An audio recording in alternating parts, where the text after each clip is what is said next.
I just pray that this 8th of January don't be okay. It's okay. Thank you. Good morning. Good morning to every person in the class. I hope I can be heard. I hope I can be heard. Yes, sir.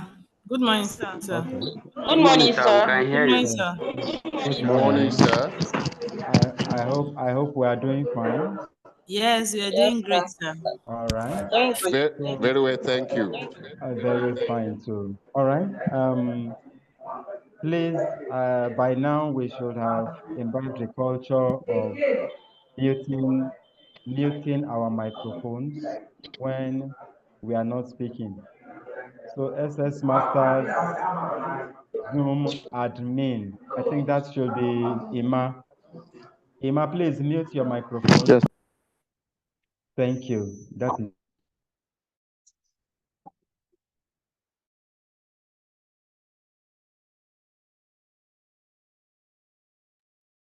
yes. Every person is muted, and I believe every person can hear me now. Good morning and a warm welcome to this class, SST 803. I appreciate your courage and your strength that has brought you through the first week. We hope we'll be able to go through this week also, and we will not have issues. The course is SST 803, Social Standards and Development Policies and Frameworks. We hope to look at what theories are and what they are used for. Then we'll look at theories of development. We'll also look at how far we have come. What are the things that can drive development? Then we should be done with my own part of the course. I am Dr. Victor Oteni, and I am taking this course with Dr. Alex Ochalide. I am sure that he will join us soon, the moment I am done, and will take over from there. So the best I can do for now is to see if I can share my screen, and then we pick it up from there. Let me confirm that my screen is up and visible to every person. Yes, sir. It is visible. Yes, it is. Okay. So I assume you have a course rep, somebody that would notify me if a hand is raised or something like that, because I'm sharing my full screen. I may not see if there's a reaction. So please, if we have a course rep, that will be a good guide to us. If any person has anything to say, perhaps a question, or if I said anything and it's not clear, you will need me to go over again. You can easily stop me, and we will pick up from there. If we are good, Okay. we'll proceed. So, Okay. like I said, Okay. Good morning, sir. the course is SST 803. Yes, good morning. Yeah. Any inputs? Anybody wants to say something? My name is Faya. I'm the class rep, sir. No, you were asking of the class rep, and I just feel I should introduce myself before the class goes on. Fire, that name is familiar. Are you sure we've not met before? It is, sir. Is it the Fire that I know? Yes, sir. All right. So it's a pleasure having you as the class rep. Thank you, sir. The course is SST 803, Social Standards and Development Policies and Framework.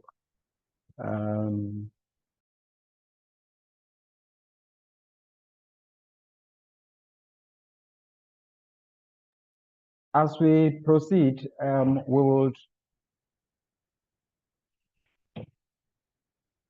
Sorry, I seem to be having an issue. So we will try to introduce the course. And the first thing that may interest us is to know what theories are. So we say theories are ways by which we explain things. Those things are what we refer to as phenomena. They are ways by which we explain things. All right? So, and we said they are also systematic because if I want to explain something, there should be a logic. There should be a reasonable way of explaining things. I am not just guessing. I am not just assuming things. So we said it's a systematic explanation of phenomena. And these theories are actually developed to understand, to predict, and in some cases, to control what happens in our natural or social world. So when we are developing a theory, we are trying to explain a situation. The explanation of that situation should actually help us to understand more about the situation, help us to make predictions. Okay, if this has happened now, what will happen next? What is likely to happen next, and things like that. And then, because we are able to predict what will happen next, it helps us to control what will happen. It's just like somebody tells you, if you do this, this will happen. We expect that it becomes like a guide. You are able to control what happens in the future because you now know that if this happens, this is most likely to happen. So when we talk about theory, that is just what it's all about. We are trying to explain a situation so that we get a better understanding of it. We are able to predict what it does and also able to control what will happen in the future based on our understanding of the situation. So like I round up that we said it's a framework for understanding how different elements of a system interact based on logical reasoning and then based on empirical evidence. The logical reasoning and the empirical evidence is the systematic explanation I talked about. It should be systematic, it should be logical. You don't just stand up and say, your village people said this. Your village people said, if this happened, this will happen. That doesn't make it a theory. What is the logical explanation to that? What is the empirical evidence? So a theory is something that you can defend, you can prove, you can show. You have a reasoning, you have an evidence. Say, okay, based on this and this and this, and because this and this and this has happened over a period of time, if this happens, this is what is likely to happen. So leaving that point to say theory is a set of interrelated concepts, definitions, propositions that explains or predict events or situations by specific. I can't hear you. Maybe I don't know whether it's my network that is bad or it's just saying introduction and nothing else. Your mic is already noisy, so I can assume your connection is faulty. Please, who else can hear me clearly? We can hear you, We sir. can hear you, sir. Okay, Can hear so you. please. We can hear you, sir. Okay, thank We're you. hearing you clearly. All right. So if some people can hear me and some other persons cannot hear me, it's likely to be a network on their part. All right. So we will proceed from there. Thank you so much. So if one should ask us what a theory is, we have an idea. At least we should be able to tell ourselves, this is what a theory is, and this is what and what you can do with a theory. It helps us to understand, it helps us to predict, it helps us to control future occurrences and things like that. So we will go ahead. Like I said, what are the uses of theories? Number one, it helps us to understand why things happen the way they do. I think there's a theory in economics and things like that, elementary economics, that relates price and quantity. You know, the lower the price, the higher the quantity and things like that. So if the price of an item drops, you are likely to have money to buy more of it. Now, if we get that principle, it means we are able to understand why things happen. And that is why the moment you hear that the price of rice has dropped, people are rushing to go and buy rice. And somebody will ask, why? It's just because there is an underlying theory that tries to look at the relationship between price and quantity and makes us understand that if the price drops, the quantity that people can afford increases. And when the price goes up, people will buy less because they don't have as much resources in their hands again. So a theory, number one, helps us to understand why things happen the way they happen. So if we have a perfect theory that describes human behavior, we get to a situation where we see something happening. We'll say, okay, based on social theory, this is why this person is behaving this way. So without overflogging this point, we'll tell ourselves that a theory helps us to explain why things happen the way they happen. So that when they do, we can just tell ourselves, okay, it's part of what we were expecting because a theory has gone that way and told us that if this happens, this is the likely outcome. So that is number one. It helps us to understand. Number two, it helps us to predict. Because you have an understanding, like I said when I was defining what a theory is, it means I can look at it now and have a peep into the future and tell myself that based on this and this and this is what is likely to happen. We have people that are in core economics and in some other fields. They will tell you that they are looking into the future. In the next 5, in the next 10 years, this is what is likely to happen. In the next 15 years, this is likely to happen. They are doing all of this based on theories that they have laid their hands on. I can look at somebody and begin to assume, based on theories of sociology, based on theories of psychology, and tell myself, this is why this person is doing this, and this is what the person is likely to do next. I am sure that people in security related fields would have an idea of that because it is possible to look at a situation, predict what somebody will do, and you are able to guide the person's step ahead before the person even does that. You have an idea of where the person is going to, and you can predict somebody's actions, somebody's moves, somebody's intentions, and things like that. So that is the second point. The third point has to do with guidance. Guidance in such a way that when we started talking about systematic ways of doing things, it means that there should be a structured way of looking at problems and finding solutions to them. It is not random.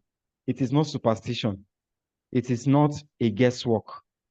So you are guided because you have a theory, and your theory is objective, and it provides a way by which we can look at a particular problem and begin to think of how to solve it. If it is something random, we'll say, oh, now village people, that is how the gods want it. That is how the situation has permitted it to be, and things like that. I know we have heard things like that. But when it comes to a theory, we are not leaving things to chance. It is not a guesswork. We are able to guide ourselves. Please mute, please every other person mute. Please, every other person mute, please. Thank you. So, like I said, the theory provides that guidance, structured guidance, such that we are not operating by chance or by luck. We know what the problem is, and we are able to solve them. Now, because a theory helps us to look at different interrelated items or ideas or happenings, like we said in the definition, it only means that it helps us to organize what we know. So we have theories on this, theories on that. All the theories that are related can be put together, and all these theories at the end of the day helps us to have a better understanding of our world. So it means there is some kind of organization. If I am looking for theories that have to do with social change, for example, there may be 1, 2, 3, 4 of them put together. I can study all of them, and it gives me an idea of what social change is about. If I'm talking about theories of production, I'm able to pick 1, 2, 3, 4 theories, link them up together. My thinking becomes more organized. And they are more organized because I have these theories to guide me. So theories helps us to organize knowledge such that whatever happens, whatever occurrence comes up, we are able to link it to a particular theory, and it helps us to live a more organized life. We are not living things by chance. And then on this point, we say that theory actually helps us to interpret what happens. And this is based on empirical data and based on observations. Because we know if this happens, it leads to this, this is most likely to lead to this. It means that if something happens, you can interpret. You can tell yourself, this has happened because this has happened.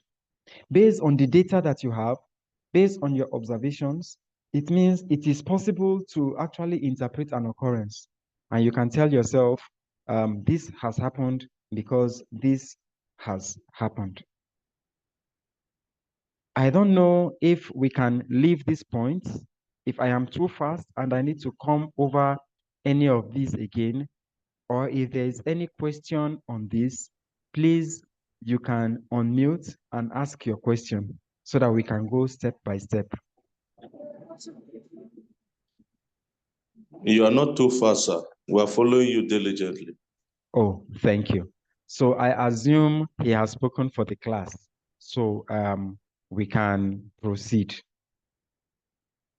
So we'll look at the theories of development. We are getting into the meat of what we need to do. And development theories are actually frameworks that helps us to understand how our societies progress. The progress can be economical, it can be social, it can be political. We are only looking at how we came to where we are, how we are able to develop, how we are able to arrive at the point where we are. So the theories, like we said earlier, helps us to organize our world. So it means we are able to organize the theories that have to do with development. And they basically help us to understand how we progress as a society in any of these areas that we have pointed out. When we look critically at these theories, they help us to understand the factors that drive development and what causes underdevelopment. And I think this is necessary because if I know how to get things done, it is easier for me to do them. If I know what can pull me back, it's easier for me to know how to avoid them. So if we are looking at factors that can drive development, it means we need to know those factors, know how to take advantage of them and get developed. And if we know the factors that can drive underdevelopment, it means it's easier to avoid them, because I am sure that ultimately everybody will be interested in the development that we are talking about. So that is what theories of development are. They are basically frameworks that helps us to know how we progress in all areas of our life, both economically, socially, politically, and all of that. So we will look at some of these theories, and I'm sure that if we're able to look at these theories, we would at least be able to round up maybe for this morning and then maybe for today. Like I said, I'll be with you for the next 2.5 days or 3 days, and then Dr. Chalibe will take over from there. One of the theories that will interest us under the classical development theories is what we call the modernization theory. Modernization theory. What this theory posits or proposes is that development follows a linear path. Is that okay? It follows a linear path, and it moves from traditional to modern society. It means every society you see started from somewhere. There was a time when they were primitive, and then they followed a particular path, a particular trajectory, and got to the point where we can say that they are modern or they are developed. It is suggesting that developed countries actually achieved development by adopting economic and social systems from developed countries. So, for example, if I am underdeveloped now, all I need to do is to look at countries that are developed, see how they arrived at their development, follow their lead or borrow their lead, and I'll be able to arrive at development too. It's just like somebody will say, you can look at somebody and actually learn from the person. That is what this theory is suggesting. So if I am underdeveloped, I can just adopt the economic and the social systems of countries that are developed. How are they doing things? How is it that things are working out for them? If I can have an idea of that, keep that, and work on it, it means I can also drive myself towards development. So we have the proponents of the theory, which is Waltz and Talcott, and they are able to look at development in stages. The first stage is the traditional society. Traditional society is when everything is just at its normal base. There is no development. Nobody is doing anything to make anything better. At that stage, we say it is the traditional society, the traditional stage. Nothing is happening for development to take place. After the traditional society, he stated another stage, which is the preconditions for takeoff. Preconditions for takeoff means that there are some 1 or 2 things that we need to put in place to begin to drive development. Even the mere thought, the mere feeling, the mere consideration of the fact that it is time for us to change this, that mental exercise of deciding to change things is one of the preconditions for takeoff. Because if we don't even think about development, there is no way we can have development. If we don't begin to put structures on ground that can drive us towards development, we can be talking about development, and we will never arrive there. So the preconditions, the things that we need to put in place for takeoff to at least start the process of development is another stage. So we are starting from the traditional society where everything is the way it was in the Garden of Eden. Nobody is doing anything. to the next stage where we begin to feel that there should be a takeoff, there should be a change, there should be development. We begin to look at the preconditions that will help us arrive at the takeoff of that development. The next stage is the actual takeoff. We want to develop. Let us put machinery in action that will drive us towards development. And it is during the takeoff stage that all the preconditions that we have talked about in the earlier stage are put into use. We begin to spur ourselves, begin to drive ourselves towards development. So if we move from traditional society to preconditions for takeoff, and then we are able to take off, the moment we take off is to begin to drive ourselves to maturity. We cannot remain babies forever. We can't be taking off every time. We can't be struggling every time. So gradually, we continue to drive ourselves to maturity. We begin to do better. We begin to get things done in a better way.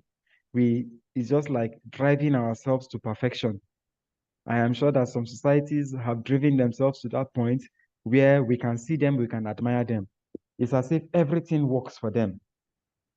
They are able to drive it gradually and able to arrive where they are, which is the drive to maturity.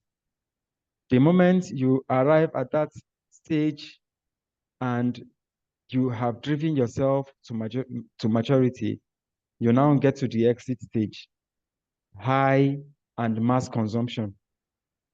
It goes round every person. We are not talking about development affecting just a few. We are not talking about a society where few people have the benefits of development. It goes round the whole society, and every person, at least to a point, is able to have a taste of this development that we are talking about. So if I'm to run over that or run through that again, it means we should have a primitive society, which we refer to as traditional society. Thereafter, we should be able to tell ourselves that we want to make a change, put the conditions that we need to make that change together, and then we take off. The moment we take off, we continue to drive ourselves to maturity, and we get to the point where the development gets around the whole society and every person can have a taste. So, the thought is that development follows this linear path from this traditional society to the age of mass consumption, which is the modern society that we would love to have. If we do not have a question, maybe I will pause and ask a question at this time. If we are to consider our country, Nigeria, at the moment, which stage of development do you think we can place Nigeria? That is my question. So one, I would wait to see if anybody has a question. If nobody has a question, then my question will be, at what stage do we place Nigeria at the moment? Thank you. I'm waiting for your responses. At the moment, Nigeria is at the condition for takeoff. Preconditions for takeoff. Yes. Okay. Yeah. Yes. So if you tell me we are at the stage of preconditions for takeoff, maybe you will do well to explain a bit further. I know Madam Juliet's hand is up, but let me finish with that person that said it is for we are at the stage of preconditions for takeoff. Why did you say so? Perhaps you will explain further.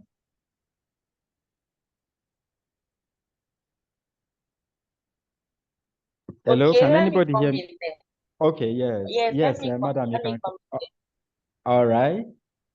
We are saying that Nigeria is at the stage of precondition for takeoff. If you look at our system and we look at it that some of our developments have not gone that. Look at it. Let me give education, for instance. Okay. To look at the system of education outside the country, you discover that it makes things easy.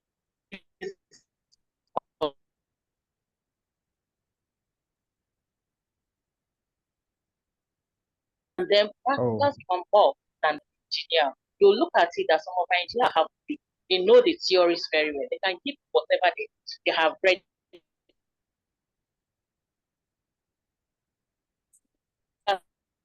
Life becomes difficult. I worked with my husband. Then the man was asking some questions. At my point, I gave it to him. And then when I asked the engineer, someone who is recorded and a very good person in the engineering field, even up to the chairman level of that site. And then when the man was asking the question, how many people power?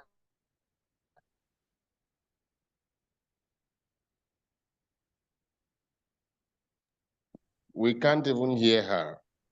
I don't know whether if the others are hearing her. Myself, I can't hear her. I think she's having network issues. Actually, I couldn't hear too. I was thinking it's only me. I was the waiting network for her was to breaking. finish. Yeah, I can't get from my end. So, since we can't Hello? hear her, maybe we'll take another input from any other person. We are looking at our situation. Where are we? And why do you think we are where we are? I think some other hands are up. I can see Rosemary. Your hand is up. We can take you. And then thereafter, Sewese will also make your input. Okay, sir. Good morning, everyone.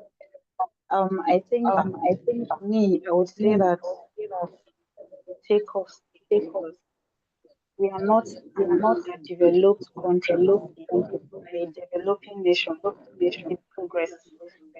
Nigeria is not where it was in the Morning. 70s, in the Fine, how are you? So I would say that we are a developing nation. Go There are some ahead. technologies That we are window you using see. today No, in this one that Nigeria that you see we were this not using door, back. then you turn left. This very door that you're facing. Once you just enter, then enter left. Please, somebody is saying turn left. If you enter, turn left. If you are not speaking, please mute your microphone so that we'll have a quiet class. I almost missed what Madam Edu said now because I didn't hear her. So please, maybe you'll come up again. Let me get you again. Thank you. Okay, sir. In my opinion, I would say that we are in the takeoff stage because we are not an underdeveloped country, 100% underdeveloped country. We are a developing nation, right? We've left the traditional, we have left the preconditions, and we are in the process of development. So it's in that takeoff stage that we are now. For instance, there are some technologies that are being used now that we weren't using in the 80s, even in the 90s. In as much as, okay, let's use our electoral system, for example. Yeah, we started with the manual voting, like there was nothing like card readers and all, and we moved to card readers and everything. But I think the e-voting too, it's also in the pipeline. So I would not say that we are in conditions for takeoff. I think that we're a developing nation. We are not underdeveloped per se. We are developing. Nigeria is growing by the day. In economics, even as much as there's inflation and all, in agricultural sectors, there are things that we didn't know then that we know now that are being put in place. So I would say that we're a developing nation and we're in the takeoff stage. Thank you, sir. Oh, that is great. At least it means we have left traditional and preconditions. So let us Totally agree with her. You agree with her too? I totally agree with her. Okay, that's perfect. So let's take Sewese, and I saw Juliet's hand is also up. Okay, Juliet's hand has gone down. Sewese, Jemima, you want to lend your voice to the discussion?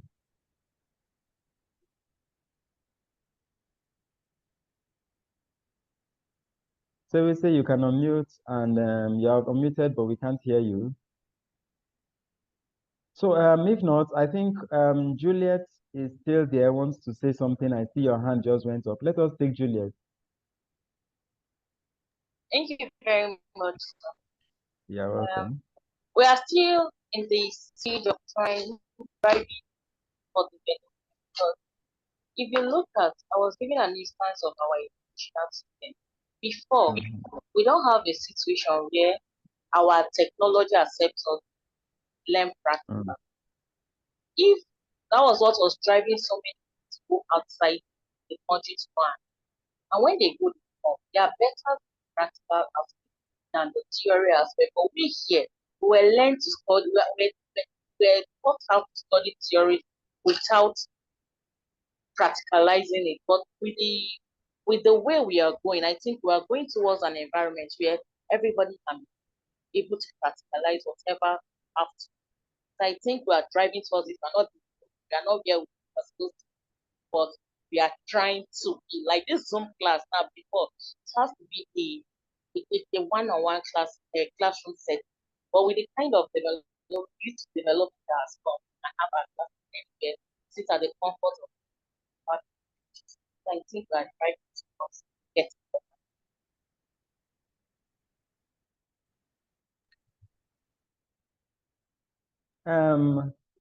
That is fine. So we say you wanted to say something, you can unmute and speak.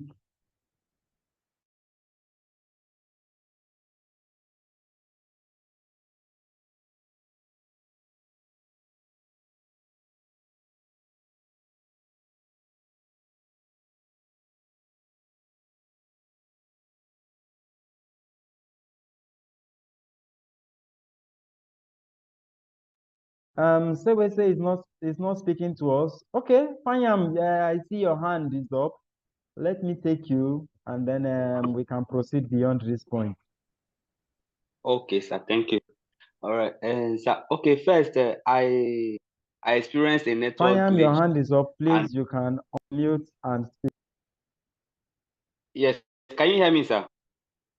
Yes, I can hear you now. Okay, so I experienced a network glitch, and then the Jimmy has become the host, and then he's not controlling the people who are muted. So if he can hear me, he should kindly make me the host again, so that I'll be able to mute people rightly when Okay. when the class Okay. is disturbing. And then So, then sir, what I wanted yes. to ask, I might be throwing you back a bit, but then before we started discussing the theory, we were talking about something. Maybe you can take like two slides backward. Jimmy, please mute your microphone. Jimmy, please mute your microphone. Thank you. So I'm continuing, Fanyam. Okay. All right. So please, sir, can you take the slides backward, two slides backward? I was just thinking whether what you mentioned in that slide can also be as futures of yes, the uses of theories. Can they also be as futures of the theories? Because it looks like they are also the futures. Maybe a question might come like that, or someone might want to interpret it. Will it be right if it is also used as futures of a theory? Features of theory are basically like what you can get out of a theory. When we say features of a human being, we say the person has this, has that, has two eyes, has two hands. These are features, is it not? It means if Yes. you look at a theory, these are the things you can get from a theory. So you may not be so wrong if you say these are the features, because if you have a proper theory, it helps us to achieve all of this. So even if we say they are the uses of theory, it means that is what we can use a theory to achieve. That is what can come out of a theory. So it's all in the same field. I think it just has to do with understanding and how the situation is presented. All right. Thank you, sir. Because if a theory, for example, cannot predict, it means it is not complete. It means the feature that has to do with prediction is not there, is an issue. If a theory cannot interpret, it means there is a problem. So this may actually serve as the features. It's just that in this case, we are considering them to be the uses. This is what we can achieve using theories, but they all come together to make a standard theory. I don't know if that is explained enough. Yes. Thank you, sir. All right, you are welcome. So it means we can fast forward. I don't know if any other hand is up. Good morning, sir. Yes, good morning. Yes, sir. I just want to add that I agree with what Rosemary said, but just want to add that at least no matter how Nigeria is not developing or progressing as we wish, but for me, we should look at our place Nigeria at the stage of drive to maturity, because most of those things he has mentioned that Nigeria have put in place, most of these developed countries that are at the stage of age of high mass consumption, they are what we are doing. They are also doing what they are doing. We are also doing them. It's just that we just lack the political will to practicalize some of these theories to place us on the same level with them. So for me, I feel we should put Nigeria to drive to maturity. But we are knocking at the door. We are almost there. So I think we have gone past takeoff stage. Thank you. Thank you so much. That is perfect. Any other inputs on that before we leave this point and go somewhere else, perhaps look at another theory?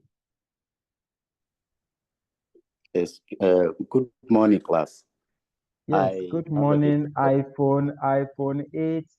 You know, most times it's good to label your devices properly so that we'll begin to even identify ourselves by name. But you can go ahead. Good morning, class. My name is Chagu Ted William. I have a problem. Okay. I want to know what are the indices for measuring development. Is it by structural or technological advancement of a particular state? Because there are other states that are advanced structurally, that is building good road networks, build good buildings and all of that, but they don't have technology. So can we actually say that these nations or these societies have development? Thank you. Can any person respond to that? I was thinking we would talk about development and indices of development much into the class. But I don't know if any person will want to respond to that. That there are places where let me try, sir. We can't even say that they are really developed, but they have a good network, for example, of roads. So if I go to a typical village and I construct a dual carriage way there, does that make that place developed? I think that may be like a variant of the question that has come up. So will anybody want to respond to that?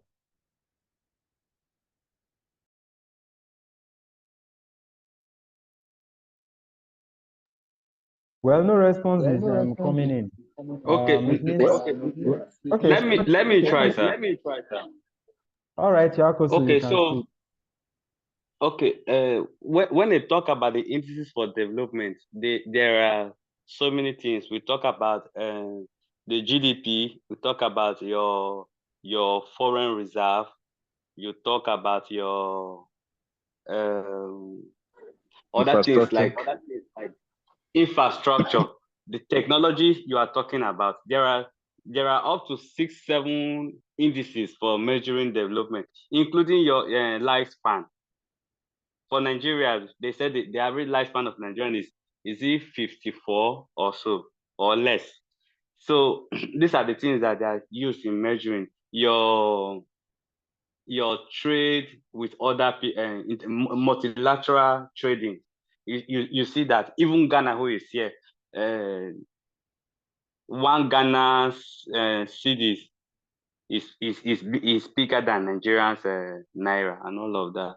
So you can when you put this into consideration, I don't know whether an economist is in the house that can help us, but when you put these things into perspective, you now discover that even Ghana, as far as economics is concerned, you in that area, you now say they are more developed in that area more than us when it comes to international trade and all of that. But there are so many indices that I don't have professional way of saying it. But some of the and those few I have mentioned are the indices. Thank you. Yeah, Sorry, thank sir. you so much. Yeah, somebody wants Sorry, to say sir. something. Go ahead.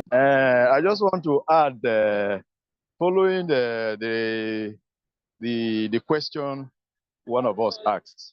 I think in a place where there has been no road before, and you go to construct that road now, whether the place has no technological, is not equipped technologically, I think it's development in a way, because there was no road before, and constructing a road there, whether they don't have other infrastructures.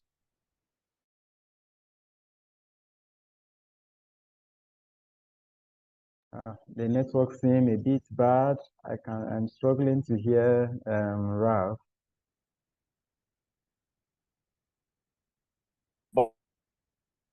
Am I the only one struggling to hear Ralph?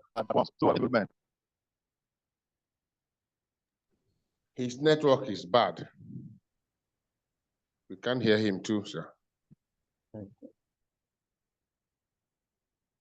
So his network seems to be a bit bad, and he has a point to make, and we hope we can take all these points. But the truth is that, like one of us have stated, development is measured by many indices. So you don't just go and construct a road and say the place is developed. You don't develop one aspect of the lives of people, and then you say you have caused development to take place. So it should be holistic. We expect that every aspect of the society should have a feel of that development. Maybe that is the point. Maybe that is the point where we can say the society is developed. Yeah, if somebody is back wants to say something. Okay, if nobody is saying anything and every person can still hear me, maybe we'll proceed with the permission of every person in the class. Let's Still proceed, sir. Okay, let's proceed. Still under classical development theory, there is this second theory that will interest us. It's the dependency theory. This theory is telling us that the reason some countries or some societies are underdeveloped is because the developed countries are exploiting them. Excuse me, sir. Yes, I can. Sir, I had wanted to contribute to the first theory, but my network was not allowing me. If you can allow me, as I'm hearing you now, I want to make an input, sir. You can go ahead and make your input. It's all right. Please make your inputs.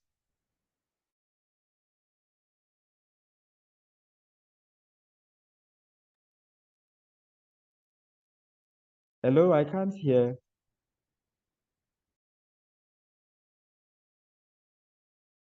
Sir, if you can't hear him, just go ahead, sir.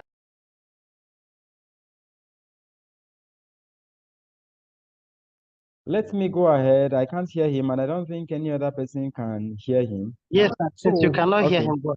Okay, so we proceed. So dependency theory is like the name sounds. It's just an explanation that tries to make it such that the developed countries would always want the underdeveloped countries to depend on them. So they are always exploiting the underdeveloped countries, make them poorer, and they continue to be developed while all we are doing is struggling to catch up with them. So if there is anything that can make us develop, and these developed countries have it, I doubt if they will release those things to us. And because they will not want to release it to us, there is a way they continue to exploit what we have. Things that should make us better, things that should drive us to full development that we would have gotten from them, they would never want to release it to us. And it's the proponents try to explain it by looking at the world as having two parts. There are people in the middle. The people in the middle are the ones that is referred to as the core. And those are the developed countries. And then there is the periphery. Periphery is like the people that are around, just by the edges. And those people that are on those edges are those underdeveloped and developing countries. So the people in the middle, which are at the core, they are always exploiting those at the periphery. Their resources, it's either they come, they take our oil, they go. It's either they come, they take our raw materials, they go. They come, they take our food products. They are not helping us to see how we can develop these things ourselves, have our own end product. They can come and pick those things, go and work on them in their own factories, in their companies, export it to us again. We buy and then we are enjoying it. We are living good life and we think all is well. We have our labor, they can come around because our situation is already bad. The moment somebody is good, you have a good medical doctor, they come, they pick the person up, and the person is working in one developed country. You have this facility. Instead of helping you to develop it, they come, they think of how to pick it. So this theory is telling us that there is this continued exploitation. And the truth is that the people that are in that core will never want the people in the periphery to come and meet them. It's just like, well, it may not even be something that is too far. If we look within ourselves, we will discover that it happens in almost every area of life. And that is why the son of a rich man is most likely to marry the daughter of a rich man. They have formed their own core. How do people break out and become a part of this core? It's always an issue. If you are struggling to catch up, they are struggling to kick you back. They are trying to make sure you don't catch up with them. And why are they doing this? They are doing all of this because somebody should depend on another person. If you are free and you are developed, you think you will look up to any other country for anything? I don't think so. And because people want a situation where you are looking up to them for something, it means they should have a way of pushing you back, making sure that that thing that will open your eyes and will make you to develop also, you will not see. And the moment you don't see those things, you continue to depend on them for everything. You need resources, you are running to them. You need expertise, you run to them. You need technology, you are running to them. Whatever it is you need, you are depending on them. Because basically this theory says they are exploiting us. The things that we need to develop, they are not releasing to us. So that is a summary of this theory, dependency theory. except if somebody would have an input to make or would have a question to ask, we can leave this dependency theory and go somewhere else.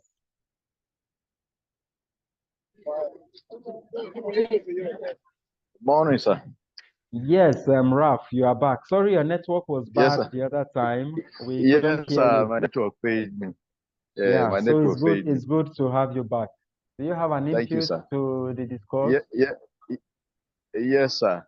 All right. I just want to agree and contribute to the dependency theory in this aspect. Okay. These developed countries trying to give our educational system a bad image so that we'll be more attracted to their schools. And funny enough, when you go to their universities, you find out that the first 10 best graduating students will be from Africa or Nigeria.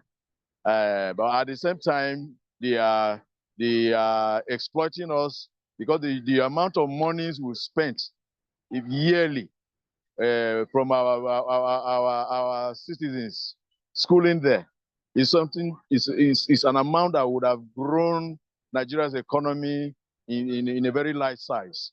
But yet we go there and we outshine them, but they still try to give an image that is very negative about our schools and brainwash even us, that we now feel that schooling there is much more appealing, or we see it as a class rather than schooling here in Nigeria. So I just want to agree and contribute to the dependency theory in this regard. All right. Thanks so much. Any other contributions to this theory? Yes, sir. All right. Jigba, Okay. you came up. Let me take you. Okay, this dependency theory is like a debate that cannot be fully judged to its fullness conclusion, because developed nations choose to be exploiting the resources of the underdeveloped or developing nations or countries. Look at the case in of Senegal, or this country that is Ibrahim Traore is the president now. The France, they are still exploiting, they want to dig the gold that is there. Hello? Burkina Faso. Which kind of forgotten? By Ibrahim Traore. So Burkina Faso. dependency theory, these people, the idea of making developed nations to be developed will not come to reality, because they know that the sophisticated machines or gadgets which they are supposed to push to developing nations that will aid them to grow like them, they don't send them to us. When they become dilapidated in their nations, they send it to us as a dumping ground, and we're here celebrating. Because our political policies, our systems of governance does not tolerate that the original thing be done. So Nigeria or African nations or nations that are underdeveloped, they will continue being underdeveloped because those developed nations will not allow us to meet their top ladder. And whoever wishes to climb up will start hitting the person down because they don't want us to meet them. So dependency theory, I am so much interested that, in fact, this is my contribution. Let me not take the class long, sir. Thank you. All right, thank you so much. Any other inputs? Yes. Okay, so let's take your inputs. Yes, I also have a contribution. You see, we are using technologies, many of them, from transport, communications, and every other aspect. The phones we're using now, for example, no one is manufactured by Nigeria or any African country. Does it mean that we don't have those scientists or engineers to build these things? If you look at the transport sector, Boeing, Challengers, and Toyota, Mercedes-Benz, Maserati, all of that, does it mean that we don't have engineers to develop these things? Yet, when we go to the European society, our engineers are the ones that are the best there, and they are using them to do all these things. So I think the problem is with us. It's not completely with them. Because if we found Hello, out, sir. hello, sir. Yes, If we find he's out that, making a contribution. Yes, continue. yes, Yes. if we find out that these people are, it's like a competition. Somebody's competing with you. You also need to see how you can do something. For me, I'm feeling that the problem is not completely with them. Yes, they are exploiting us. They even take our workforce in the name of brain draining. Meanwhile, we have governors, our president, ministers for educations, and all of that. But our people are refusing to do what they are supposed to do. I think it's not completely against them. Thank you. Hello, Thank sir. you so much. Yeah.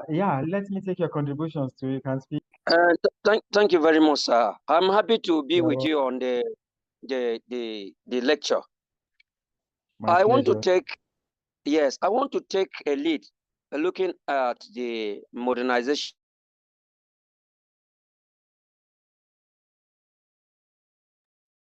Sorry, network. They are talking about modernization theory.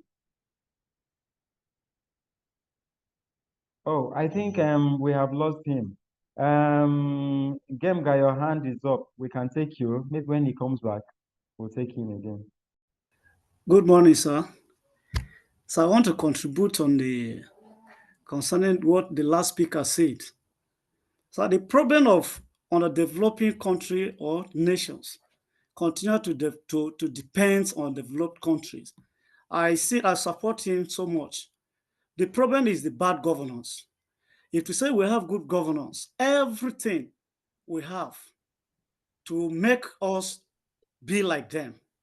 But the bad governance, corruption will not allow our leaders to stand on their own.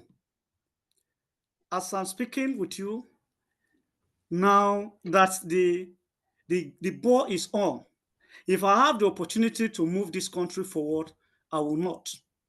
Because the people that are surrounding me will not allow me to do that. Because the moment you do that, they invest in these countries.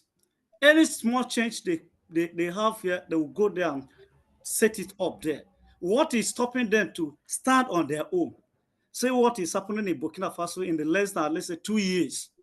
Ibrahim Traore is giving them headache. And he's making it. He's making these people to be proud of Burkina Faso. Building a lot of things.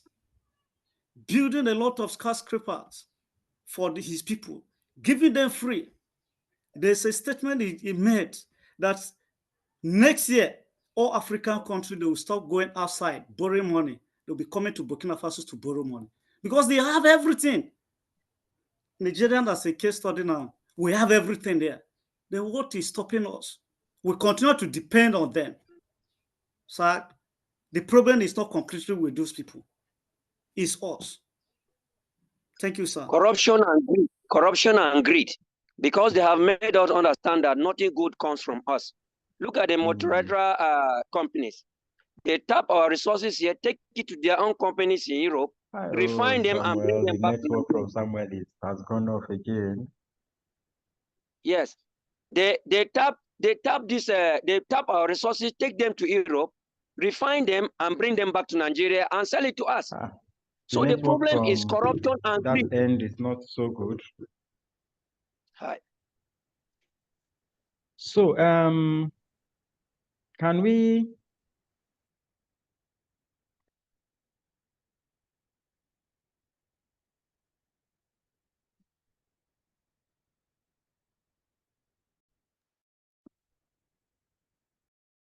sorry about that. I think his network didn't make me get him actually.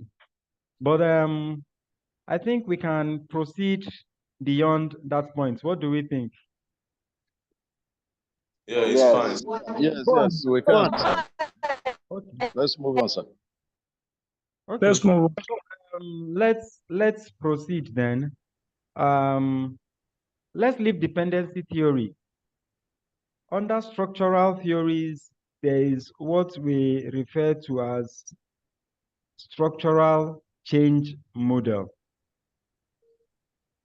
And this model is just interested in agricultural development. And it has seen agriculture as the bedrock for any economic development. So what this theory is saying is that if we want to drive economic development, we must shift our focus and all our resources from traditional agriculture to modern industry. All the resources we are putting in, every person going into farming.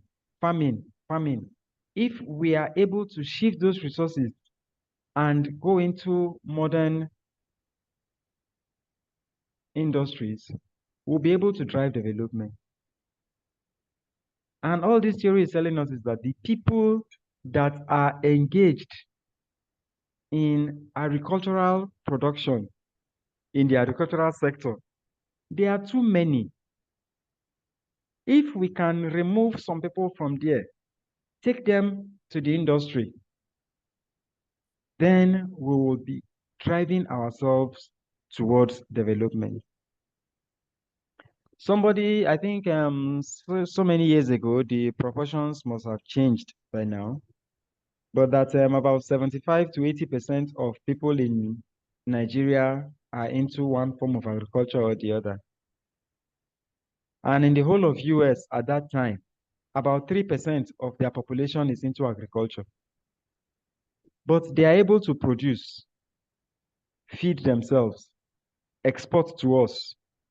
We that have about 80% involved in agriculture are not able to feed ourselves. We are importing from countries that have 3% involved in agriculture. The idea is this: if we want to develop your agriculture so that it becomes modernized. The moment it becomes modernized, it means the work that 50, 100, 200 people will do, you have a machine that can do it in some few minutes. What happens to the 49 other people besides the one person controlling the machine thereabout?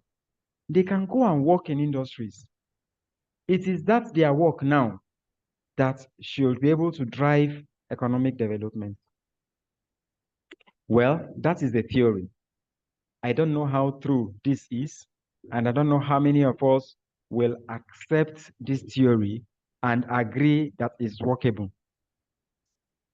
Let me see if we can take inputs on this theory. Is it a workable theory that can drive us towards development? Yes, sir. Sir, yes, sir. I want to say something.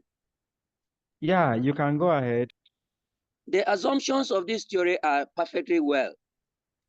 If we tap from the traditional agriculture to take it to the industrial sector in order to refine it to a finished product and expand our economy, I think we can be where we want to be. Societies evolve just like these other societies that are subjugating us. This was how they started, and these were the difficulties they went through. But because their markets were so much expand in such a way that the economy became to boom, they have arrived where they are today. So if we can transform the raw materials into a finished product in a surplus level, I think we can attain the level in which we want to attain. That's my take, sir. All right, thank you so much. Any other inputs? Yes, sir. Okay, so let me take you. Thank you, sir. You're welcome. For this theory to work in a country like ours, Nigeria, for example, in the time past, you discover that we have programs going on in CBN like Uncle Borak, which they lend money to the farmers to go and work, and you see people farm in a large quantity, acres of land, farm rice, and some other things like that. But at long run, at the end of the day, you discover that government policies did not favor those people who borrow this money in most cases, and they are unable to pay back. Like those who even farm, and you see that discover that climate change will come and affect them. Before this policy can work in a place, I think government needs to put in place some of the policies that will address some climate change and then some other vital issues before it can work perfectly in our places, like a country like our own. Thank you. All right, thank you so much for that input. Please, any other inputs before we go Yes, ahead sir. and we leave the structural change? Yeah, Yes, sir. okay. Let's Yes, get you. yes, sir. I think Okay. I agree with Icheme completely. To an extent, even our laws are not very favorable for us to be able to develop ourselves as it ought to be. If only if the laws, you see, most of these laudable things are on paper. Implementing them is a problem. If there are laws in place that will force us to implement this very good and laudable projects that are on paper, I'm telling you, we will develop. I will be far ahead of so many countries in the world. But without that, no matter what we do, we will still remain where we are. Because those who are supposed to help in making sure that these things work, they are the ones that sit on it because they are only enjoying it within them and their immediate family alone. Thank you, sir. Wow, thank you so much. A lady was making a contribution. I would like to take that contribution too. Okay.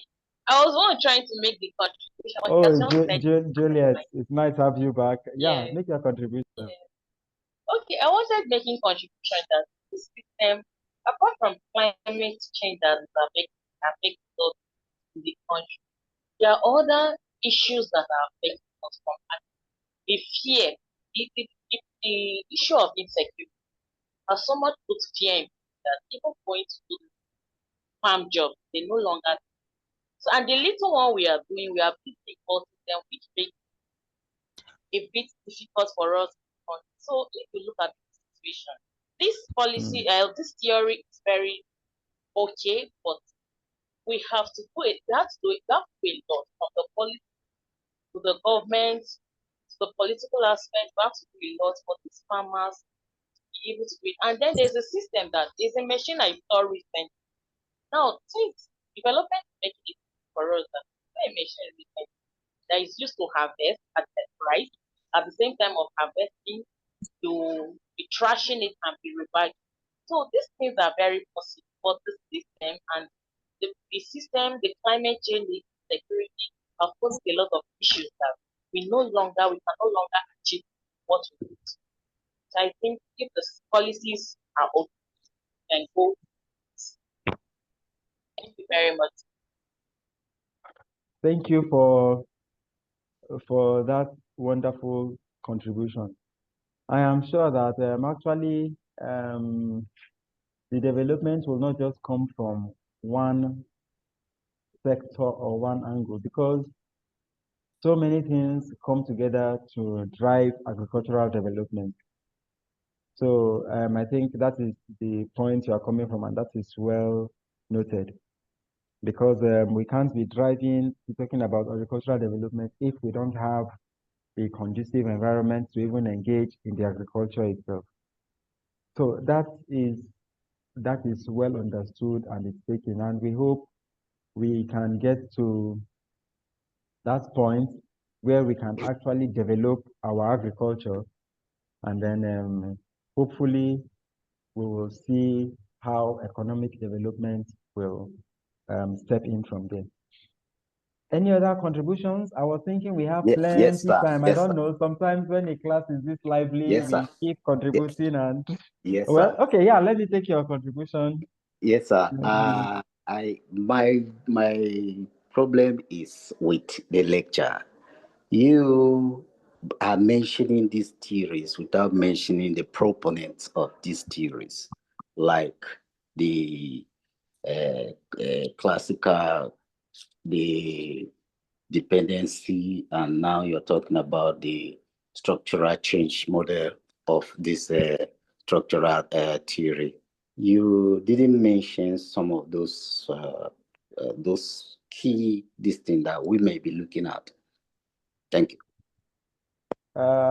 Okay, thank you. I don't know what is more key, because what I have done is to simplify those theories and pick what the theory talks about. Key And proponents are there. since I am sharing my screen, the key proponents are already there. It's already there on the structural screen. change. Structural change is W. Otto Lewis. Yeah, so that is why I didn't mention it again, because my screen is being shared. Please, the meeting is the class is becoming too noisy. Thank you. You know, I didn't mention the proponents because it's already there on my screen, and I was thinking every person is seeing my screen, and what I have done is to pick the key thing that the theory is talking about. Just make it as simple as possible. That is why we have it on a single slide. This is what this theory is talking about. This is the proponent, and perhaps provide a way forward based on the theory. So, well, that is the approach I have taken. If it's a wrong approach, we'll try to work on that and make it better. Gemga, your hand is raised. Let me take your input. Good morning once again, Doc. Yeah, good morning, sir. Yes, I want to relate this structural theory to dependency theory. Like one speaker here rightly said that insecurity is the problem, and I supported her so much. And so if you look at dependency theory, there are some countries that our country are importing food from them, and they don't want us to progress at all. That is what I thought. That is where the insecurities comes in. They are the one making us not to go to farm. You will find they will send their brothers there to come and destroy the farm. So I rest my case. Okay, it's all right. Okay, the case is rested. Since you have rested it, let's allow the case to sleep. Before some people will begin to wonder who are their brothers, where are they coming from, and things like that. But I think it is also linked. Most of these theories are linked. Like I said, when the class started, that one of the things that a theory helps us to do is to organize our world, is to organize how we do our things. Because these theories, based on their similarities, usually work together. So you will see some elements of the dependency theory in the structural theory, and they all have one way or the other. They all have to do with development, and that's why they are grouped together. So it's possible to see some of those linkages there. So it means that even the agriculture, we are saying, let us develop. If we have countries that are already developed and they know that development of our agriculture will make us independent, they will do all they can to frustrate your agricultural development so that you continue to depend on them. I think that is the dependency theory, still having an interplay with the structural change theory. So if they know that development of your agricultural sector will make you independent, I don't think they will want your agricultural sector to develop. They will do all they can to frustrate that. So, well, thanks so much for that input. If we if we don't have more on that, we can proceed somewhere else. Sorry, Okay, sir. Ralph, you wanted to say something. Please go ahead. Yes, sir. I just want to agree with you on your last thought. Even to organizations aside countries, it I really happens. love to hear Because, Ralph, for but example, this network is not helping me. Also, sorry, sir, can you hear me now, sir? yes, I can hear you. I just want to agree with you on your last thought that even at the level of organizations, these things happens. Like, for example, like Nigerian Brewery is a leading producer of beer in Nigeria. And there has always been this war between them and let's just rate them as developed. They are at that stage, that highest stage. There are industry breweries that started up maybe at the developing stage that when they see that there will be a threat to their market, sometimes they can even go because they have the capital, they can buy their stock and go and crush so that their market should always be there for them. So I'm just liking it to these developed and underdeveloped countries, as they always try to create that gap between the underdeveloped or developing so that they will not catch up with them and have that total sovereignty or independence. Thank you, sir. Wow, thank you so much. At least I got the meat of the discussion towards the end. Thank you for those contributions and for those inputs. I am sure we still have some steps to go, and then if we permit ourselves, we'll look at another theory, the dual sector Can you be more, theory. please? Oh, you can't hear me? Not too clear. Okay, sorry about that. I hope I can be heard now. Yes, sir. Yes, we can hear you. Okay, thank you so much. The next theory is what we'll refer to as the dual sector theory. What this theory is all about, though it is similar to structural change that we just talked about, but it is telling us that for a society to develop, we should not focus on only our agricultural sector,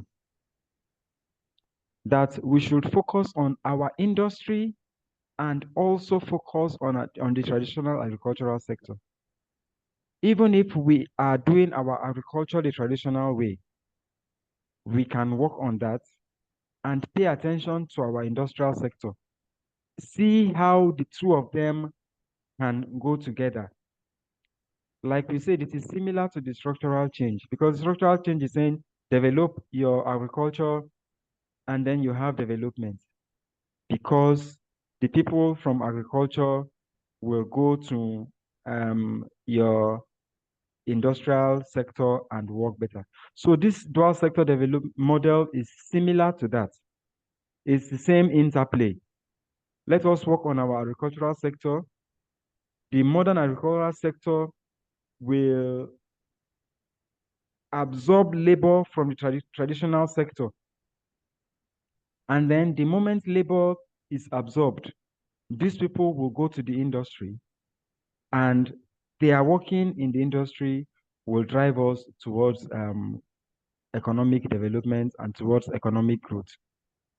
So this is similar to the model we just talked about. We'll not take too much time on this because it's similar. Let's not focus on only on agric. The other one is saying focus on agric. This one will the other ones will develop. This dual sector model is saying no. Focus on agric and also focus on the industrial sector. While it is true that the industry will absorb labor from agriculture, if agric is developed, we should not pay attention to just one of them. The two of them should work hand in hand. And let me mention that the proponent here is Arthur Lewis. So that is what he thinks. Focus on those two sectors. the agricultural sector and the modern sector, industrial sector. If we are able to put these two sectors together and they are working well, it means we are driving ourselves towards development. Even the people working in the industrial sector, they will need to eat. They will also depend on agriculture. So let's not think that it is all about industry, industry, industry. If we are so industrialized and we do not develop our agricultural sector, we will not get towards development. I think that is what this theory is all about. If we are okay with that, except if somebody wants to say something on the dual sector model, else we would go ahead. No, just to support the model, because it will give more sustainability and it will encourage diversification. And because relying on just one thing wouldn't be too good for the economy or for the growth of any society. So just to agree with this, the model. All and right. it will also bring about that. It also bring about that value chain that is needed. All right. All right. That is perfect. If there are no inputs, we can proceed from there to look at other theories of development. And we refer to this category. I think we have talked about the classical theories. We have talked about the structural theories. Structural. So now we are looking at the human development theories. Now, while the other theories have been talking about agri-industry, talking about dependency here and there, the human development theory is focused on individuals. Because if, according to this theory, if an individual is developed, it will drive economic development. So instead of focusing on other aspects, why not focus on human beings, focus on the individuals in that society? For example, things like education, things like health, things like standard of living. That is what we should be paying attention to. Let people enjoy good health facilities, good education. Let them enjoy a good standard of living. Then you have development. Because the truth is that the moment they are educated, there are things that they will even do that will be better off than those that have some of those other facilities and are not educated. So that is the focus of this theory. It is not on technology. It is not on this. Even the technology we are talking about, it is an offshoot of education. If we educate ourselves and we have good functional education, we'll have technology, we'll have good health, and we'll have good agriculture that we're talking about. We'll have good industries.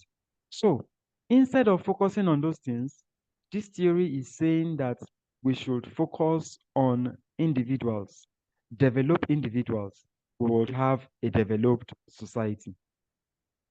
So Sen and Mahub were people that were proposing this theory, and they were looking at Human Development Index.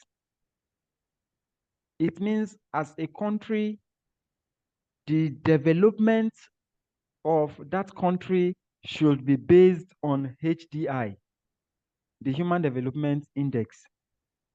There should be a way we can rate your health, rate education, rate your income or your standard of living, and then we can place a country at a particular scale of development. So we can only assume that the countries that are high on this scale will have a very high HDI, Human Development Index. It means their education is working well, their health sector is working well, income, standard of living is just perfect. If we are able to work on these sectors, these areas of life, and develop ourselves as human beings, then we can be hopeful that we are driving ourselves towards economic development. So that is what this theory is all about. People should be able to live the kind of life they want to live and the kind of life that they value. People should be able to do what they want to do because they are developed enough and their capabilities have been expanded. And because you expand their capabilities, they are the ones that will drive the nation to development. I'm thinking this theory is straightforward, except somebody has a question or somebody has an input to make.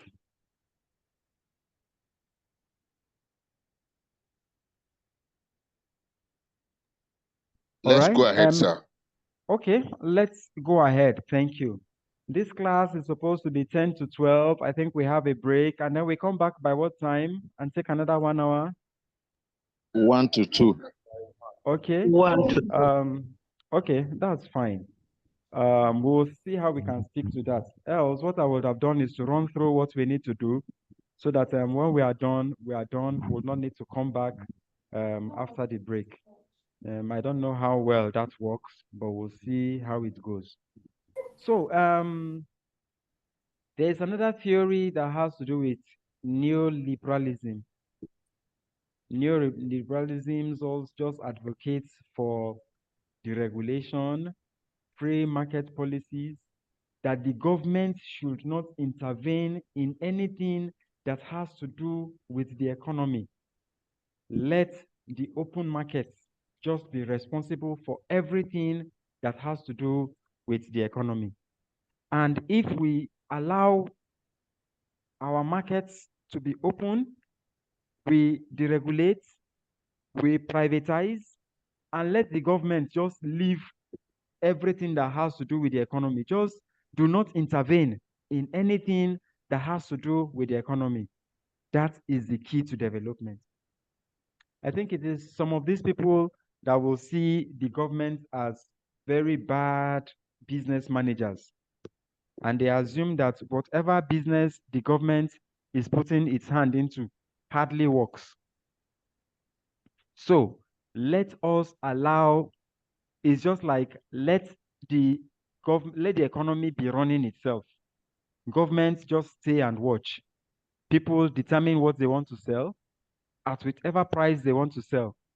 And if we are able to do that, we would arrive at development. I would have loved to ask, how true is this? Do we think that if the government steps itself out of the economy completely and say, okay, economy, run yourself, every person, do whatever you want to do we think that will drive us to development? That will be my question. Yes, I don't think so, sir. I have something to say about that. Okay, hello, go sir. ahead. Who am I taking first? Samuel. Okay, Samuel, please, let me take you.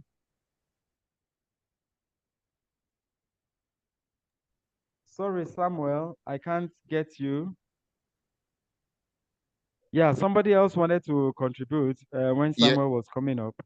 Yes, sir. I Okay, think John. this very theory, I don't believe in that.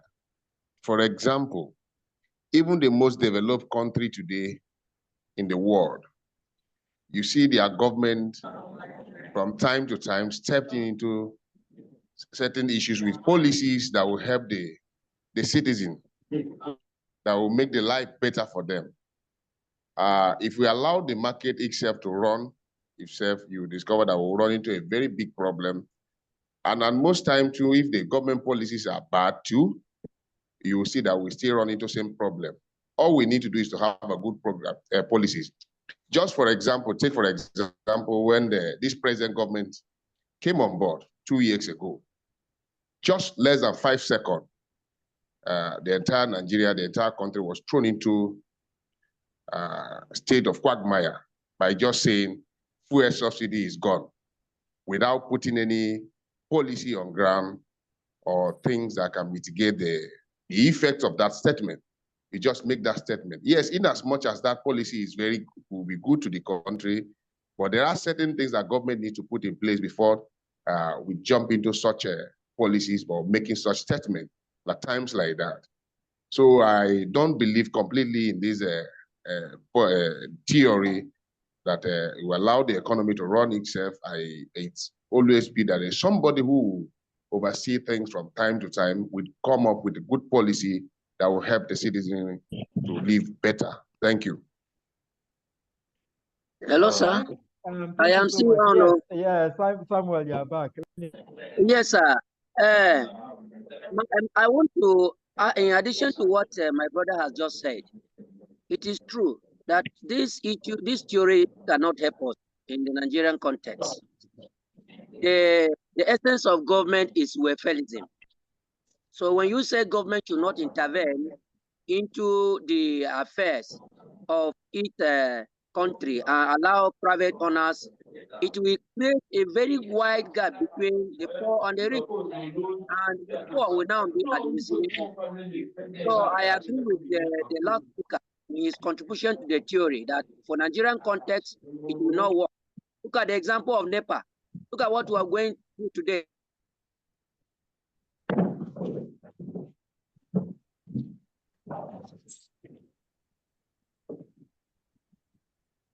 Sasha Nelson, are you speaking?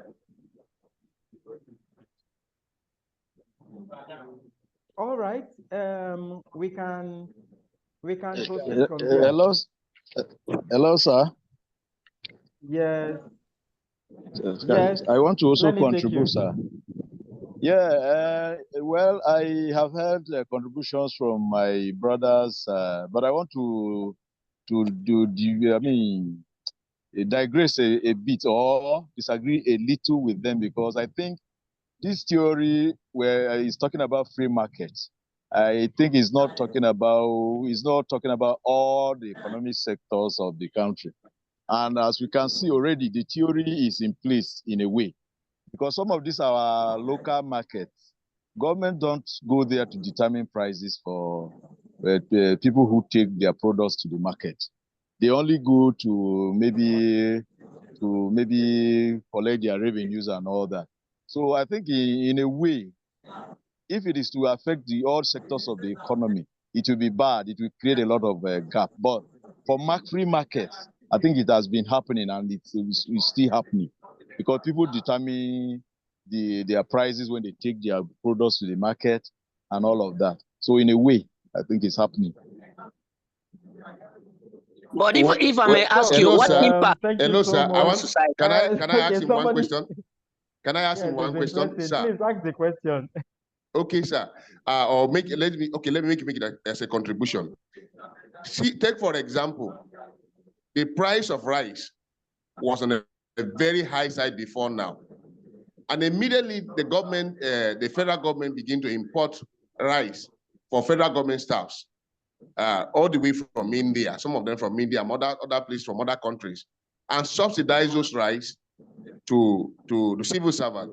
You discover that the price of rice begin to go down immediately. Nobody even tell the owner of those rice that you need to go down, because the demand was no longer as high as it used to be, because there are alternatives from somewhere, or because government have come on board to regulate that.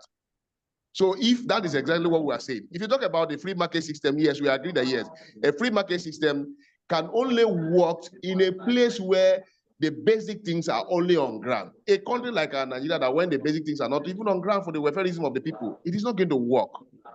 That's what we're trying to say. Thank you. Thank you so much. I like interesting conversations. It's getting interesting, and I think I'm loving it. So, somebody else has any contribution to make to that? So, are we telling ourselves that this theory is not the best for us, or it can work partially? Yeah, it's not completely the best, sir. What are we concluding? It can work partially. Partially. It's not the You can best. work partially. Okay, partially. Sir, question, sir. Yes. All right, Sylvia, I can see your hand is up. Let us take Sylvia. Okay. Yes, sir. Good morning, sir. I want to also add that Sylvia, the we are theory. waiting to hear from you. Yes, can you hear me? Okay. Can you hear me? I'm on. The theory can work partially. The government cannot The network is a bit bad.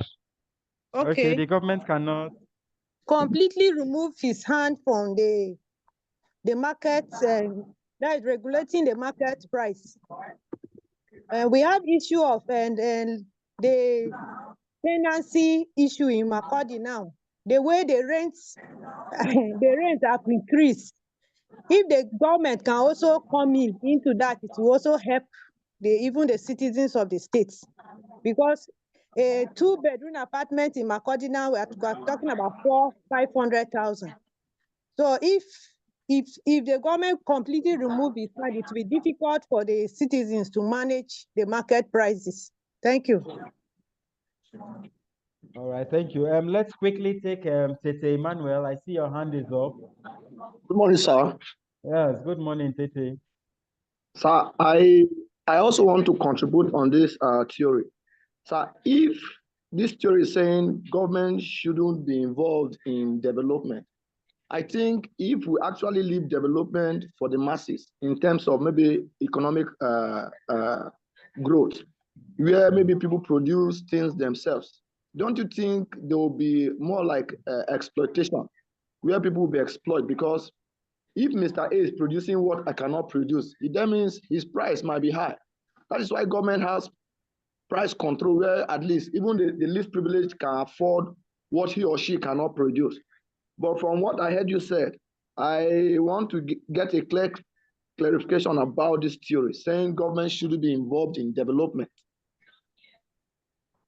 Not development, it's free market. Hello, Like sir. if I can deduce from. Yes, it's not as if government should take his hands away from development, but we're looking at free market policies. People should be able to sell what they want to sell, how they want to sell it, at the amount they want to sell it. There should be deregulation. You understand? There should be privatization, no government running any business. So the government should not intervene when it comes to the running of the economy. People should be able to run the economy the way they feel it is best. If you are not able to produce something and your neighbor is producing it and is selling for you at an expensive rate, what stops you from going to produce your own that you will sell to your neighbor? I think those are the thinkings of some of these theories. Yes. So I have a neighbor that is producing something I don't have. What stops me from going to produce my own? Either produce that thing or to produce what he also needs, so that yes, I am not always depending on him. So the government should just allow us to be running our things. If you bring your item and you say your own is 10 million, I should be the one to go and look for where to get it for 5 million. I should even think of how to produce my own. So if the government is not putting its hands in the running of the economy, not development, economy, the economy will drive itself and it will lead to development. I think that is what this theory is about. Yes, sir. And I see, sir, and I still want to add again and maintain my stand. You see this free market policy that the theory is talking of. Like, for example, it's already happening. I just said it, where my friend gave example of rice. But I think free market does not just is not just confined to rice. Okay, like in Makurdi, where we are now, the Igbos that sells electronics, whatever, they come and they determine their price. Government does not have a hand in it, and they have been selling at. Sometimes they will just do a meeting and decide to sell whatever they want. Like now that in this present subsidy removal regime, sometimes you go to a shop, an Igbo man's shop, and you are pricing something, and he will tell you that, wait, let me call from the market and know the price. And the person will just tell you that, no, I called and this thing is not like this again. something he brought before now. So already the theory is I mean, is happening. So, but though, like some said, it cannot run completely, because we need regulations and we need framework for it to be very, very effective and be top notch. Thank you, sir. All right, thank you so much. We would have proceeded, but I still see Gemga's hand is up. If you have something to say, or we proceed. Morning once again, sir. Yes, so I good see, morning. Yes, sir. So the policy, it may be good in some countries, but in Nigeria, that we don't have human feeling. We don't have human it will be very difficult. It's just like exactly what the last speaker has said. Something that the Igbo man kept in his own shop as a West for the past 4 years. If you have a need, you call the market. And it's not really the market that the person is calling. They will call the next neighbor and they just hack the price. I see it will not work in this country. The regulatory, who is going to put the laws there? Is it not government? It's government. And I say government should not intervene. It will not work in this country, sir. Thank you, sir. All right. Thank you so much. But you know, what we are doing is just looking at all these theories. Let's have an idea of them. Maybe at the end of the day, I may even give us an assignment to write on the theory that best describes our situation in Nigeria and which we think is best for us. I think we'll be able to do that. Just a short paper on the theory, on the theory that you think best describes Nigeria's situation and which one you think will work for us best. I think we should be able to take that as one of our tasks, and then we'll do that and submit perhaps before the end of the course. So there are post-development theories, and these ones we assume that they challenge the notion of development being universal. And sometimes we begin to ask ourselves, like somebody asked, what is development? What do we think development is? That in fact, this development that we are talking about is a way by which Western people are trying to impose their cultures on us. We already have our own local ways of doing things, our local culture, our indigenous knowledge, and things like that. These people are thinking that we have our ways that are working for us. Let every person just leave us the way we are. No need dragging us to be like some other person. I think that is the key of this theory from Escobar and Esteva. According to them, we should not even be looking at another country, another place, and be telling ourselves that those people are developed. And then the things that we used to do that are part of us, part of our culture, we begin to drop them aside. Our indigenous knowledge systems, we begin to drop them aside because we want to be like some other person. This theory is seeing it like another form of slavery, that they are just dragging us and pushing us into another form of slavery. They should leave us the way we are. Let our path to progress be self-determined. If on our own we choose to change some of those things, it is our choice. If we choose to make things different, it is our choice. But we should not pay focus on other people trying to be like some other persons at the expense of the things that we actually are and the things that make us. I don't know if that explanation is good enough. So let us not be in a hurry to say we are fighting for development, we want to do this, we want to be like this country, we want to be like that. The idea is to focus on who we are, achieve what we want to achieve, and that will be all. If we do that, and every person leaves us to develop at our own pace, we will get to our own development. Just like somebody is saying, we may not have everything, we may not have skyscrapers, we may not have everything, but the moment we are comfortable, we are doing things our own way, and nobody is complaining, it means that we are developed in our own way. We don't need to look at any other person, try to copy the other person.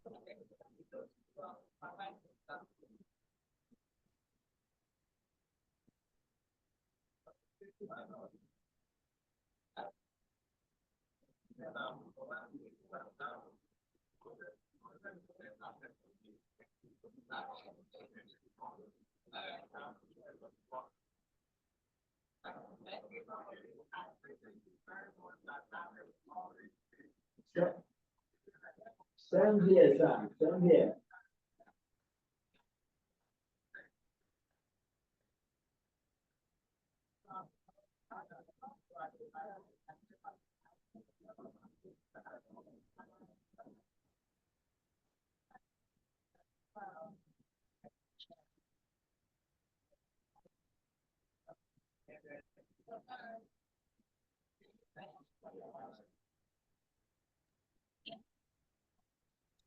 It's like we have lost Dr. Victor, right? Yes. Yes. I can't hear him and I can't see him. Yes, most Yes. likely. We have started dropping out of the classroom. 14 persons were in attendance. Now 9.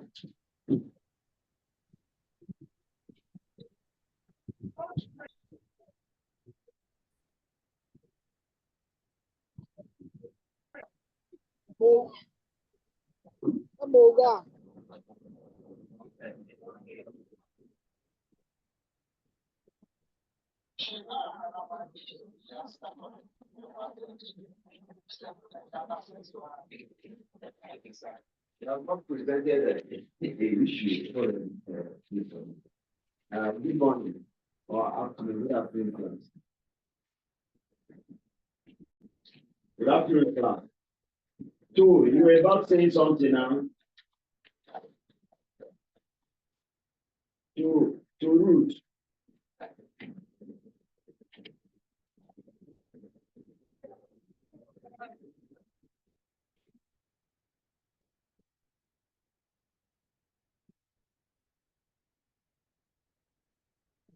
Root to make your demand or your request or present your question.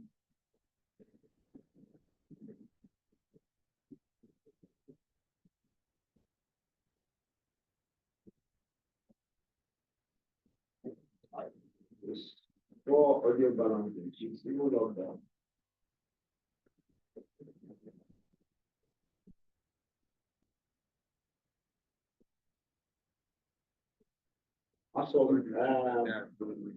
Good afternoon, class. Sorry, I think we had network issues and the class went off. But I also Please mute your mic. Dr. think Victor that is back. it Please is time mute your for mic. Dr. break. Victor is back. Tete Emmanuel, please mute your mic. Tete Emmanuel, please mute your mic.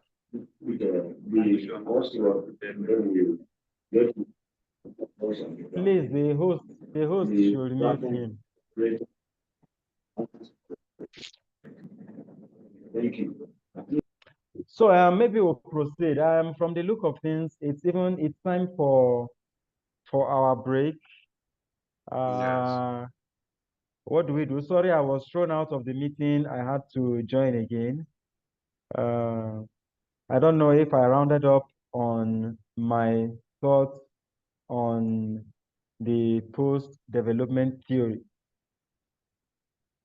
But I am sure that when we come back, we will talk about sustainable development and issues that have to do with development, and then we can call it Some of us, some of us didn't get a post so development. let's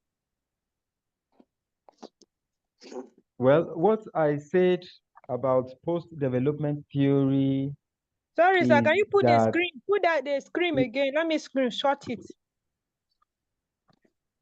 I think when we come back, okay, but I'm sure that I will maybe when we come back from the break. But the screen it's up on the screen if you want me to put it. Really bother about screenshotting because I am sure that when we are done, I will send this slide to all of us. So you don't need to bother screenshotting and I will send the slides to you. All right. Thank you, sir. Thank So you very much, sir. what this theory is saying is that you should allow people to develop their way. Don't force them to develop. We should not be looking at US, UK, and some of these countries. They have this, we don't have. And then we begin to kill ourselves. And then the things that we have, which we think are local, we begin to abandon them and begin to focus on what they have. Who knows? They may be there, interested in some of these our local things. And that's why sometimes they come down, they say it is tourism. They want to come and see some of those things that we think are local because they don't have those things. So who is telling us that we are local and we must be like them if we want to be developed? In fact, who is even calculating the development? Who is measuring the development? I think that is the argument of this theory. So let's not pay too much attention to them and then forget what we have. Let us continue with what we have. Even if we need to change what we have, let it be our decision to change. It's not somebody somewhere that is looking at us and telling us that that thing you have is local, go and change it. And then every time you are struggling to catch up with that person, it makes you a slave to that person perpetually. I think that is what this theory is all about. Hello, sir. So I just Hello, did a sir. run through because I know at a point I was thrown out of the meeting. Yes, I can get. Sir, Yes, sir, hello. I have a contribution. I totally agree with what you are Okay, saying. please, you can make your contribution. I totally agree with what you are saying because the way we look at our own things. That is why people look at those things as local. And again, looking at what other people have, and you are trying to see that, okay, you actually need to do some improvement on your own. I think this is what is creating the competition between United States and China, Russia, and the rest, those bread producers nations. So I think that it's not completely out of place. Yes, it's not completely out of place. If you have something that maybe other people like China or America, what they are using to judge themselves is that these people have done this is better. Like the war between Huawei and Apple. I think this is what those people were trying to do. They were trying to see how they can improve their own. I don't know if I am wrong, but to me, that's what I'm looking at it. Thank you. Yeah, thank you so much. Contribution taken. Anybody has any other thing to say before we wrap up? Yes, sir. We are supposed to come back by 1 so that we don't say to one. Okay, yeah. Yes, sir. So who am I taking first? Okay, yeah, go ahead. Me. Okay, my sister, you can go ahead. I have not heard Doshima's voice today, so let Doshima speak. Good That's why I have afternoon, allowed that. doctor. Thank you, sir, for allowing me to. I Doshima, go ahead. appreciate. Ladies first. That is what I wanted to tell my brother there. But it was Ladies just first. a joke. I appreciate the way you allowed me. I appreciate Doctor, I'm really grateful. Thank you for taking on this topic. It's quite enlightening. And the way you are calmly taking each theory, it's very understanding. And for me, I'm learning new things at the same time, adding to the knowledge that I have. Now, when you talk about this post-development theory, if I would say a little something to it, it's looking more to me like, for me, it's more acceptable to me. Why? Because this our desire of trying to be like other people, trying to do what they are doing, is what actually I believe is making us to forget ourselves. For example, we're not just talking, when you talk about development, it's not only economy. So for example, we have some languages in our domain that are going extinct. There are certain things, culture that are going extinct. Why? Because the so-called developed people believe that they are archaic, they are not necessarily important, and they're trying to re-educate us to refuse these customs and traditions that defines us for who we are, and then throwing their own to us for us to accept. When you talk about not just language, in the area of dressing, intercommunal relationship and all of that, it's becoming a norm now in our African traditional setting, where you have, people now believe in having just the nuclear family to be their family. When we're growing up, we grew up with the perspective, with the understanding that when you're married into a family, it's a large family. Everybody is a member of a family. In fact, even if a man is from that community, you call him your husband. But these days, it's not like that. When we were growing up, children could be disciplined by anyone that is in the neighborhood. These days, it's not like that. Why? Because of westernization. These people throw their ideas to us for us to accept it. And then when you talk about food also, we tend to be eating the processed food, while these guys on the other side are coming to us looking for the organic food. And this processed food tend to sometimes affect our health negatively. So yes, it is good for us to really appreciate what we have, see ways that we can develop. If you interact with these people, most of them don't think that an average African has the ability to think accurately and provide solution. So they believe that they have the, what will I say now? They have the upper hand, they have the super minds, they can And the think more monopoly. than us. Thank you, Sam. The monopoly of knowledge, which is not so. By the grace of God, when the other sister or brother were making contribution, they were trying to bring, argument for us also, that now we even have, people who are developing technologies that are helping us, well, not just on the farm, in our offices and other areas of life, even in the health. So yes, I agree with you, sir, concerning this particular theory, that they should allow us to embrace ourselves, see how we can develop. If we choose on our own to say, okay, we want to adapt a certain, sector of their lives, to infuse it in our own, to boost our development, it should be on our own terms. It should be on our own terms and not them trying to force it on us. Thank you, sir. Thank you so much. This is instructive. I wish I can engage you as an assistant lecturer. Just the way you have broken this down, it's really interesting. Deshima, thank you. Thanks for that input. Yes, sir. So, You're Ralph, you welcome, still sir. want to say something before we round Yes, up for yes, this morning? sir. You're welcome. Yes, sir. I want to appreciate her her presentation.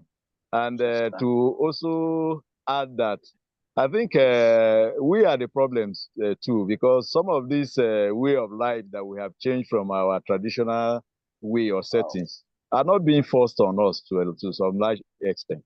Some of us just feel we will be molded by force, to the extent that our children don't even speak our local languages. And we encourage that. Some persons will be happy to tell you that, oh, my children don't understand my local language, I will be happy about that. I have been having problems with people. Sometimes you find a Nigerian, an African, bearing 3 English names. I will tell you that, where is your house number in London? Because you must have an identity. I always tell people that it is good that you go to London and tell them your local name, and they should be struggling with it to come. If you do that, they will have more respect for you than you're bearing John Tony, John Mark, all English names. They will feel you don't have an identity. You are not white and you are bearing their names. So I agree with the theory totally, and also call that we should change our perception mindset towards our local or our traditional institution. For example, again, I was a student in BSU, and that time when we're having our tip day, you find our girls not aligning with us or participating until there was a day. But when it's the other cultural days, some will go out because they already were looking down on their culture. They feel whether if they identify with us, they will call them local girls or something. So the problem lies with us. It lies with us. That is my take for now. All right. Thank you so much. And I appreciate all of you for your very active participation. Sorry for taking beyond your time, but it was necessary I get these inputs. It helps me also because I am facilitating and it's a learning process. So I also learn from the inputs that all of you are making. So we'll go for a break. Thank you so And much. then I don't know if we're coming back. I don't know if we're coming back by 1 because it's already. Yeah, let's come back by 1, but I'm sure I will not keep us till 2 o'clock. All right. So we are coming back by 1. So let's come back by 1. Let's come back by 1. Maybe we'll just spend like 30 minutes and then we'll be done so that we can have time to prepare for tomorrow. Is that okay? Okay, sir. Yes, it's fine, sir. All right. Thank you. Thank you so much. Thank you, sir. Thank you so much for the presentation. Thank you so much, sir. We really appreciate you. You are so erudite. Thank you, Doctor. Thank you so much. I'm Greetings grateful to for Doshima. those kind words. Thank you, my professor in the making. Thank you. Thank you. I agree with you. Thank you very much, sir. God bless you. Thank you. Amen. Thank you. Thank you, Juliet. Thank you for your input. We are grateful. Sewese was supposed to make her input. She didn't speak. I didn't, maybe microphone issues. I hope that when we come back, she'll be able to make I wish, sir. input. It was network. I wish, sorry, sir. It's all right. So we'll see. We'll if not, we'll see now. We'll connect by 1 o'clock. It's all right. Okay, sir. Thank you so much, sir. God bless you.